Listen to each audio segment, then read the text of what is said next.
MLS cup football club ইতিহাসে প্রথমবারের মতো MLS কাপের ফাইনালে উঠেছে ইন্টার মায়ামি। আজ প্লে অফের ইস্টার্ন কনফারেন্স ফাইনালে নিউ ইয়র্ক সিটি এফসিকে 5-1 গোলে উড়িয়ে দিয়েছে লিওনেল মেসির দল। হ্যাট্রিক করেছেন তাদেও আলেন্দে।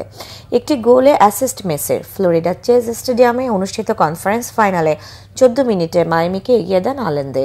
এই গোলে অ্যাসিস্ট ছিল আর্জেন্টাইন মিডফিল্ডার রদ্রিগো দি পলের।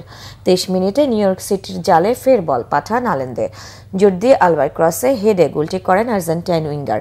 37 মিনিটে নিউ ইয়র্ক সিটির জাস্টিন হাক একটি গোল শোধ দিলে মায়ামি 2-1 ব্যবধানে এগিয়ে থেকে বিরতিতে যায়। 67 মিনিটে মেসির পাস ফাঁকায় পেয়ে মায়ামিকে আরও এগিয়ে দেন 19 বছরের আর্জেন্টিনার মিডফিল্ডার মেতেও সিলভেস্তে। 83 মিনিটে ভেনেজুয়েলার মিডফিল্ডার তেলেসকে স্কোর লাইন 4-1 করার পর 89 মিনিটে আলেন্দে হ্যাট্রিক পূর্ণ করে বড় জয়ে স্বস্তিতে ভাসান মায়ামি শিবির। যুক্তরাষ্ট্রের মেজর লিগ সকারে 30টি দল ইস্টার্ন ও ওয়েস্টার্ন কনফারেন্সে ভাগ হয়ে খেলে। এবারের ফাইনালে মেসিদের প্রতিপক্ষ ভ্যাঙ্কুভার হোয়াইটস কাপ।